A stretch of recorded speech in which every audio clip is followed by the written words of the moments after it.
Fuck you. That's how you do it? When Space Marine 2 dropped nearly a year ago, a lot of players loved it for its unapologetic Xbox 360 energy. A meaty single-player campaign, some PvP tossed in for good measure, and a bite-sized co-op mode with class-based gameplay. It all just screamed 2010 in the best way possible. And in the time since then, it's continued to develop in that same way. Limited DLC, free gameplay updates, and a slow roll for content. For some that demand the mainstream expectations of live service offering new classes, weapons, and maps every 4 months, it hasn't kept up to their standards. But for others, myself included, it's just right. A game that you revisit every month or two, have a blast with for a few hours, and then shelve it until the next update. Not everything needs to be a content treadmill. Or I'll be contemplating the good old Cobain special when me and the boys load up for Honor again. But recently, the game has added its largest content update since launch. Siege Mode, a kind of Horde mode where you fight both enemy factions in sets of 5 waves at a time, the 5th ending on a boss wave that adds an additional terminus enemy for each successive set that you're on. All 5 sets take place across an Imperial base that's under, guess it, siege, with each set getting its own pseudo-dungeon. Each time you run the gauntlet, you'll be pushing further and further each time. After each boss wave, the game offers you a chance to quit with your rewards or push on to the next 5 waves. Although you get the rewards anyways, don't worry. Now, from the perspective of leveling up your classes and grinding out materials, Siege Mode is great for this. A half-hour run to Wave 15 will net you a handful of levels on whichever class, 300 credits, and there's such a variety of enemies that it also makes the challenges for research easier, clearing a few of the rarer ones out in short time.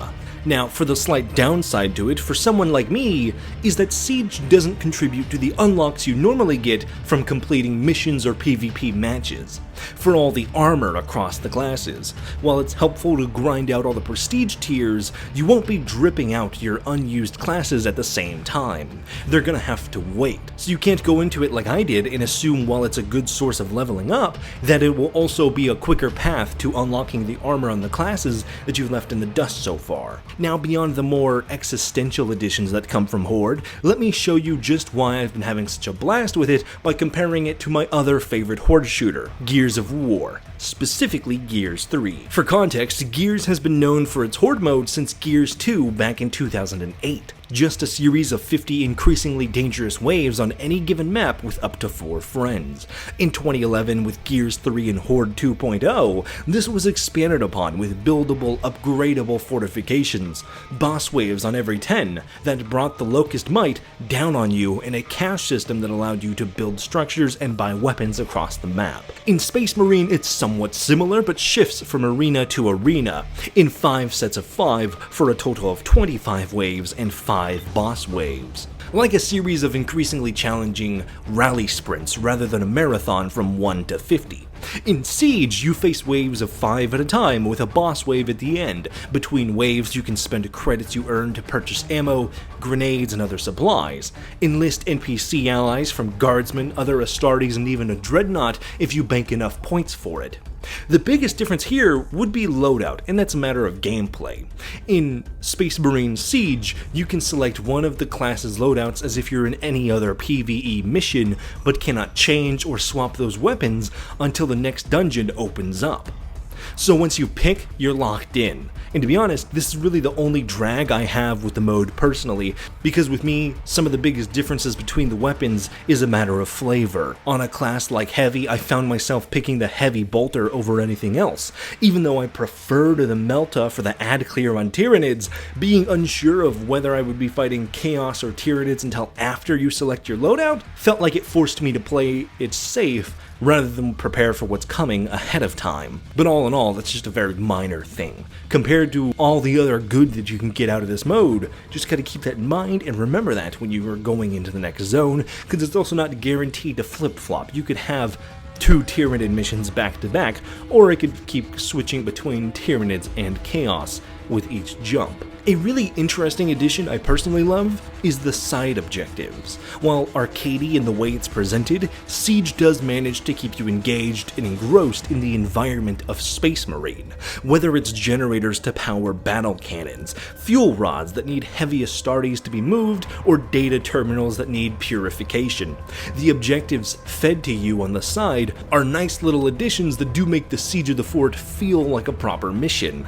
And at least in the games I've played, they never felt like they were getting repetitive or annoying, rather than being what they are, a side objective to earn you some extra credits. Compare this to a similar thing in Gears. On every 4th and 8th wave in any set of 10, you get a challenge wave, but where Siege can take advantage of its singular set of dungeon layouts and plan objectives ahead of time, in Gears it merely asks you to complete a simple task, like get 8 headshots or chainsaw 6 enemies. Not that the objectives in Siege aren't simple either, but I appreciate how they work to immerse you in the setting rather than just being a little pop-up. The same can be said for reinforcements. The Siege feels so much more alive when you have hundreds of guardsmen and other Astartes by your side, as opposed to something like Gears where it's just you and your friends on an empty map. And even when they added bots in Gears 5, they just sort of stand around like bots. The Siege mode's inclusion of guardsmen is more like the grunts in Titanfall. Are they contributing a lot to the match? Not necessarily, but it's really engrossing to have these regular everyday people right beside the metal behemoths that are the Space Marines. Now, the last thing I want to touch on for Siege is the difficulty. Now, right off the bat, Siege has 2 modes, normal and hard. Let me say, this game mode will kick your fucking ass. Even as of now, I haven't gotten past the 4th dungeon and onto the last dungeon on normal difficulty, even running a maxed out heavy with other high level allies. Although they were randoms, I haven't tried this with a full 3-stack. And only up to wave 12 on hard mode. Most of the difficulty doesn't come from the enemies themselves, because in the first 4 waves of a dungeon, me and a team of even half-decent players will just chew through Terminators and Leapers and everything else. But those boss waves, throwing a number of Terminus enemies at you depending on what dungeon you're in, they kick your fucking ass. That's 1 Hellbrute in the first arena, 2 Carnifexes in the second, 3 Hellbrutes in the third, and it only gets worse. The difficulty in the boss waves will make or break your team's run to the end, and it's the only segment I can't really decide if I love or hate. On one hand, as someone who primarily plays shooting classes in the tactical, sniper, and heavy, it only sucks because ammo becomes so incredibly scarce when you're not spending half your credits on refills, so it's not even an issue of the bosses being exceptionally hard, but just I have nothing to fight them with. Even harder when your team dies and you gotta fat roll like Smaw for 60 seconds waiting for the bulwark to come back and help tank some damage. On the other hand, the immense chaos that comes from when your team is down and you're out of ammo makes the eventual slog to the finish line incredibly cathartic. You feel like an Astartes on the edge of the war, where every step could be your end or take you closer to victory. And that's made overcoming the challenge all the way to wave 25 feel like something I want to complete. Kinda gives it a Dark Souls or roguelike vibe without being either of those. And that's just about where Siege mode is. It's simple, it's sweet. Siege mode doesn't try to reinvent the wheel, it doesn't need to. It's tight, punchy, and gives me a reason to load up a game I already love. And really, what more could I ask for? People seem disappointed with Space Marine 2 because it's not a live service title, but it was never supposed to be. And honestly, I'm glad. It's refreshing to have a game that respects your time without demanding it. Like I said at the top, this isn't a game that needs to be able to hold my attention for hours on end every day until the sun explodes. Even games that do get a decent chunk of content every month, like in the case of Marvel Rivals, I still take a wide berth away from them. I just like what we do have, and I love everything else Saber has given to this game. It feels very 360 in a good way, which means it doesn't require me to play it once a day. Even in the case of Gears 3, I'll still load it up once a month or so to chug out a few waves of Horde, just because I love it so much, and it's a good game years later. And Space Marine 2 is much the same. I load it up once a week, maybe less often, have fun with it, and I'll be able to come back and have fun with it for years on end. If anything, it just makes me more optimistic for Space Marine 3. Since they know that a lot of multiplayer and PvE modes are loved by the fans, it might push Saber to make those modes a more central part of the next game, and we'll get an even better version of Siege in just a few years.